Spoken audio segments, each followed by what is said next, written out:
Clip number 665۔ اس clip میں آپ قرآن پاک کی سورہ نحل کی آیت نمبر 28 سے 30 تک کی تلاوت، ترجمہ اور تفسیر قرآن صراط الجنان سماعت فرمائیں گے۔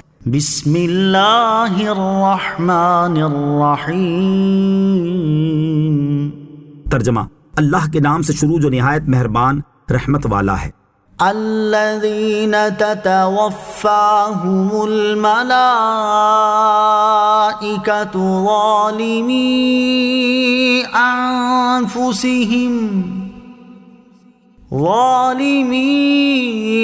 انفسہم فألقوا السلم ما كنا نعمل من سوء بَلَىٰ إِنَّ اللَّهَ عَلِيمٌ بِمَا كُنتُمْ تَعْمَلُونَ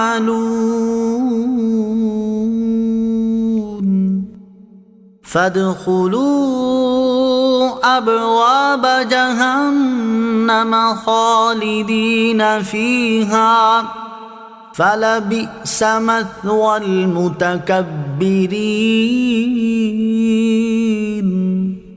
ترجمہ: فرشتے ان کافروں کی جان اس حال میں نکالتے ہیں کہ وہ لوگ اپنی جانوں پر ظلم کرنے والے ہوتے ہیں، تو وہ سلوک کی بات پیش کرتے ہیں کہ ہم تو کوئی برائی نہیں کیا کرتے تھے۔ فرشتے کہتے ہیں ہاں کیوں نہیں، بے شک اللہ تمہارے اعمال کو خوب جانتا ہے، تو اب جہنم کے دروازوں میں داخل ہو جاؤ، ہمیشہ اس میں رہو گے تو تکبر کرنے والوں کا کیا ہی برا ٹھکانہ ہے۔ الذین تتوفاہم الملائکہ، وہ کہ فرشتے ان کی جان نکالتے ہیں۔ اس آیت کی ایک تفسیر یہ ہے کہ فرشتے جب کافروں کی جان نکالتے ہیں تو یہ کفر کی حالت یقیناً ایسی ہوتی ہے کہ وہ حقیقت میں اپنی جانوں پر ظلم ہوتا ہے، لیکن جب ان کی موت کا وقت قریب آتا ہے تو وہ اللہ تعالیٰ کی عبودیت کا اقرار کرتے اور اسلام قبول کر لیتے ہیں اور کہتے ہیں کہ ہم تو کوئی شرک نہیں کیا کرتے تھے۔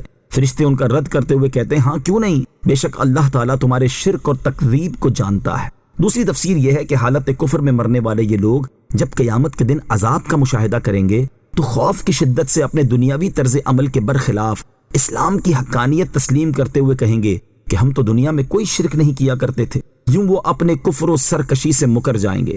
انبیاء کرام علیہ الصلوۃ والسلام اور علماء ان کا رد کرتے ہوئے کہیں گے ہاں کیوں نہیں، بے شک اللہ تعالیٰ تمہارے اعمال کو خوب جانتا ہے، وہ تمہیں ان کی سزا دے گا، لہذا تمہارے انکار کا کوئی فائدہ نہیں۔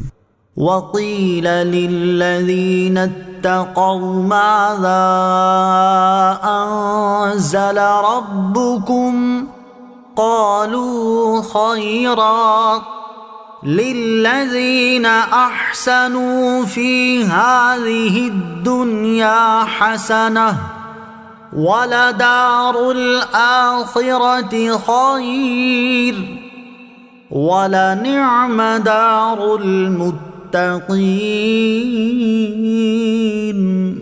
ترجمہ: اور متقی لوگوں سے کہا جائے گا تمہارے رب نے کیا نازل فرمایا؟ تو کہتے ہیں بھلائی نازل فرمائی، جنہوں نے اس دنیا میں بھلائی کی ان کے لیے بھلائی ہے، اور بے شک آخرت کا گھر سب سے بہتر ہے، اور بے شک پرہیزگاروں کا گھر کیا ہی اچھا ہے۔ وَقِيلَ لِلَّذِينَ اتَّقَوْا، اور متقی لوگوں سے کہا جائے، یعنی جب ایمانداروں سے کہا جائے کہ تمہارے رب عز و جل نے محمد مصطفیٰ صلی اللہ تعالی علیہ وآلہ وسلم پر کیا نازل فرمایا، تو وہ اس کے جواب میں کہتے ہیں ہمارے رب عز و جل نے قرآن شریف نازل فرمایا، جو تمام خوبیوں کا جامع اور حسنات و برکات کا منبع اور دینی و دنیاوی اور ظاہری و باطنی کمالات کا سرچشمہ ہے۔ شان نزول: عرب کے قبائل حج کے دنوں میں رسول کریم صلی اللہ تعالی علیہ وسلم کے حال کی تحقیق کے لیے مکہ مکرمہ قاصد بھیجتے تھے۔ یہ قاصد جب مکہ مکرمہ پہنچتے تو شہر کے داخلی راستوں پر انہیں کفار کے کارندے ملتے، جیسا کہ سابقہ آیات میں ذکر ہو چکا ہے۔ ان سے یہ قاصد رسول اکرم علیہ الصلوۃ والسلام کا حال دریافت کرتے، تو وہ چونکہ لوگوں کو بہکانے پر مامور ہی ہوتے تھے، اس لیے ان میں سے کوئی سید المرسلین صلی اللہ تعالی علیہ وسلم کو ساحر کہتا، کوئی کاہن، کوئی شاعر، کوئی کذاب، کوئی مجنون کہتا، اور اس کے ساتھ یہ بھی کہہ دیتے کہ تم ان سے نہ ملنا، یہی تمہارے حق میں بہتر ہے۔ اس پر قاصد کہتے کہ اگر ہم مکہ مکرمہ پہنچ کر ان سے ملے بغیر اپنی قوم کی طرف واپس ہوں تو ہم برے قاصد ہوں گے، اور ایسا کرنا قاصد کے منصبی فرائض کا ترک اور قوم کی خیانت ہوگی۔ ہمیں تحقیق کے لیے بھیجا گیا ہے، اس لیے ہمارا فرض ہے کہ ہم ان کے اپنے اور بیگانوں سب سے ان کے حال کی تحقیق کریں، اور جو کچھ معلوم ہو اس میں کوئی کمی بیشی کیے بغیر اپنی قوم کو مطلع کریں۔ اس خیال سے وہ لوگ مکہ مکرمہ میں داخل ہو کر رسول کریم علیہ الصلوۃ والسلام کے صحابہ کرام رضی اللہ تعالی عنہم سے بھی ملتے تھے اور ان سے آپ علیہ الصلوۃ والسلام کے حال کی تحقیق کرتے تھے۔ صحابہ کرام انہیں تمام حال بتاتے تھے اور حضور اقدس علیہ الصلوۃ والسلام کے حالات، کمالات اور قرآن کریم کے مضامین سے مطلع کرتے تھے۔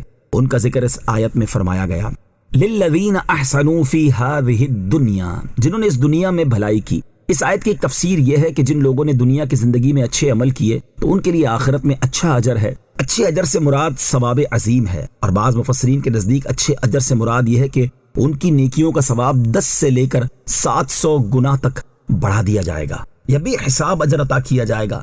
دوسری تفسیر یہ ہے کہ جو لوگ ایمان لائے اور اچھے عمل کیے انہیں دنیا میں بھی اچھا اجر ملے گا۔